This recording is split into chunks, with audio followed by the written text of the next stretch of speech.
Yes, YouTube, how are we doing? So today I'm going to be doing a step-by-step walkthrough on how you manage 100 online clients. So if you are managing 100 online clients at 250 to 300 pounds a month, for example, that is a substantial amount of revenue coming into your business, right? But one of the common things that I see people struggling with is the capacity and scalability element past around 40 to 60 clients. There is no way on this earth that it is difficult to manage 100 online clients when you've got the right type of check-in process, the right type of check-in days. And I was motivated to do this after speaking to a few of our Propel clients recently and asking them questions about what they're doing on this side. And the model that I'm going to show you in a second is actually so much more common than what you may think. So you may already do what I'm going to talk about in this video anyway, which is great because you're doing the right thing. But there's so many people out there who are completely and utterly killing themselves just to try and keep clients happy by doing things at the start of the week, right? This is a massively common check-in process that people are currently doing, right? And whether you've got 10 clients, 20 clients, 30 clients, I don't care what it is, try and move into the model that I'm going to speak about afterwards soon. So people are basically running, sorry for the lights, people are running their check-in days on a Sunday and a Monday and a Tuesday, right? So if I look at that, that's a coach who's managing 60 clients, and what they're basically doing and what their thought process was is they want to give their clients all the feedback to come in and start the week, which I do completely and utterly agree with, but that's going to hit a massive bottleneck because in essence, when you are running 3 check-in days per week and you're starting to run, let's say 20 check-ins up to 30 on all of these days, one thing that I'll ask is if your motivation and aspirations is to provide an incredibly high value service and give clients all the best feedback, all the best energy, how on earth are you supposed to scale a 3-day check-in process, right? Where you are only checking in on a Sunday and Monday and Tuesday for the sake of giving people feedback at the start of the week. You are doing clients a disservice if you are not spreading your check-ins throughout the week, which I'm going to show you in a second. But what you've got to take into account as well is I've seen this where people are letting the clients check in at any time. So I'll just check in anytime on a Monday, check in anytime on a Sunday, check in anytime on a Tuesday. So people are coming through and doing all the check-ins until 6, 7, 8 o'clock at night and just doing it based on reactivity, right?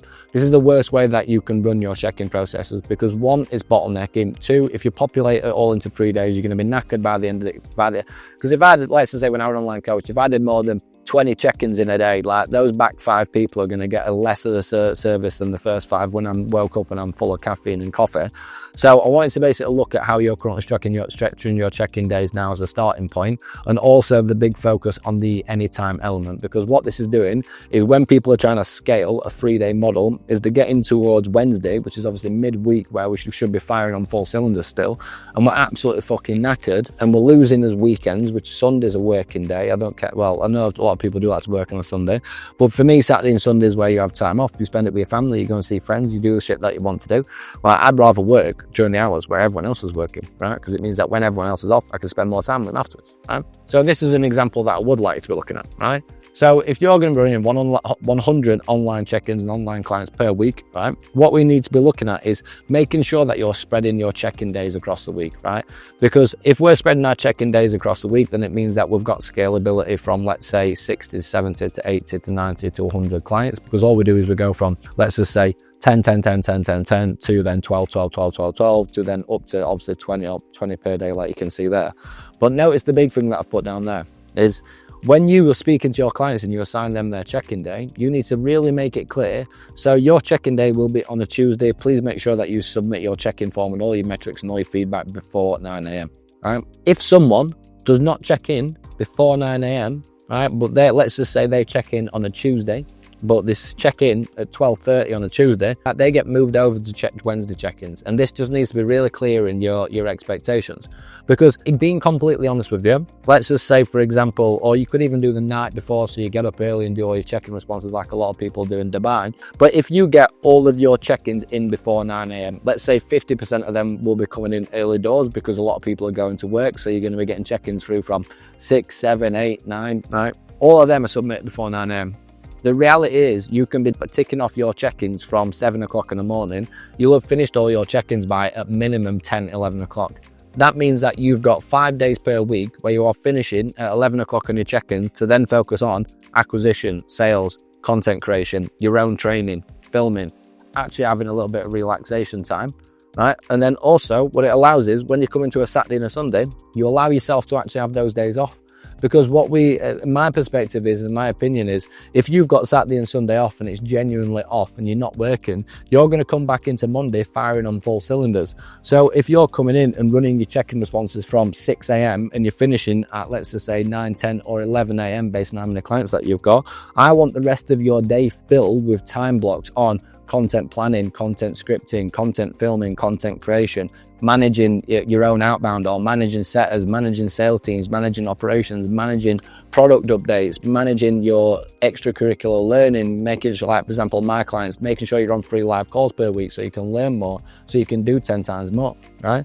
So if your current check-in process looks like that, and you are in a situation where you feel like you've got no weekends, got no social time, you're constantly burnt out, it's just because you are not spreading things out and equaling your workload across the week. And a lot of this, guys, just comes down to making sure that there's real clear expectations between you and your audience and your clients. So when your clients come through the door, if you've got clear expectations by saying, right, so this is exactly how you check in. This is your exact check-in day. The earlier that you check in on that day, the earlier you will get your response, right? And if you regiment your clients to be controlled based on what expectations you need to deliver a top quality service, these people will check in earlier. All right, and I know this because this is literally how I used to run my own online coaching business. I had over 100 online clients running this exact type of format, checking in before 9 a.m. and I also made it clear that the earlier you check in, the earlier that you're going to get a check-in response. If you do not check in before 9 a.m, it will be, even if it's 9:30, I was regimented. My check-ins basically finished at 10 a.m. because I knew that it would only be the last few stragglers coming through at kind of 9 a.m. as the cut-off time. So from 10 a.m, I was focusing on the business, I was focusing on content, I was focusing on trading, I was focusing on everything that I knew that I needed to do. And also another point to make when we're looking at the check-in process, guys, is one of the best tips that I could recommend to you is actually time your check-ins, right? And genuinely get a timer out and time your check-in response to someone. So I'm a massive believer that, and I do like Loom video feedback and I do like detail, but I've heard stories where people are running 20 check-ins a day and they're sending 25, 30-minute Loom videos. So what I want you to think about is, in reality, when someone's submitting their information, they submit the check-in form, you review their objective metrics, you review the subjective metrics, you then provide and manipulate the plan based on what you can discuss. You then do an overview video of that. I do not believe that your check-in videos should be more than 5 minutes long, right? What you've got to take into account as well, guys, is in reality, 5 minutes is more than enough time for you to still have a good relationship with that person, to explain the manipulations, to explain the changes and do everything else without just talking about a load of nonsense that person probably doesn't even want to know about, right? In reality, when someone checks in with you, right, what do they need to know? They need to know where they've gone well, where they've gone bad, what's going to change and what to expect.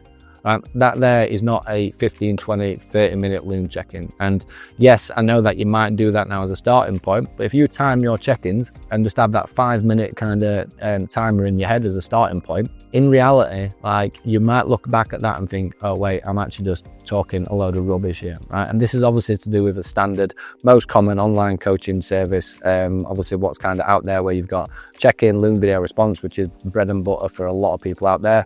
You have got these traffic light check-in systems and all that type of stuff, which I have had to fix a fair few businesses on based on getting that from other programs where, in essence, people are just on an automated check-in traffic light process, which, yes, if it's done right, is very effective. But if it's just based on, right, yeah, I'm just not going to respond to that person for 3 months because they've put red, right, or because they've put green, even because they don't need support. Like, touch point support, attention to detail is really, really important. Talking for the sake of talking for 10 minutes, which is probably like I'm doing right now, going 10 minutes exactly, 9 minutes, 13 seconds. And talking for the sake of talking, right, just to get your point across, or just to talk about what you've been doing at weekend or this and that, is not the information that they need, right? A results-driven process, get straight to the point. It still has a great relationship. It still has great kind of fundamental rapport and everything what's needed in terms of kind of keeping that together. But if you are running more than 10-minute check-ins for video responses for your clients, or it's taking you over 30 minutes to do changes within your online coaching service for a single client, that's not scalable, and you need someone to look at how you're doing that and what you're actually providing to people, because this needs to be an efficient machine. Monday to Friday, check-in before 9 a.m. Earlier you get it, earlier you get a response. Check-in form is really efficient. Reviewing objective metrics, really efficient. Reviewing subjective feedback, efficient. Here's your changes, here's your feedback, here's your actionables, go, next week. And that's what online coaching is. It's a conveyor belt. It's a surveyor belt what's built on speed, scalability, strategy, and most importantly, sustainability, right? That is not sustainable, and it's also not scalable. It's also not a good strategy, which is obviously all I talk about with the SSS model. That there is, if it's organized right and there's clear expectations for you and for them at the start of the working relationship, guys. So again, if you're looking at that thinking, oh my God, I'm way off, then that's when you need to hit that link in my bio and let's jump on a call together and see what we can do. If not, guys, I will see you on the next video.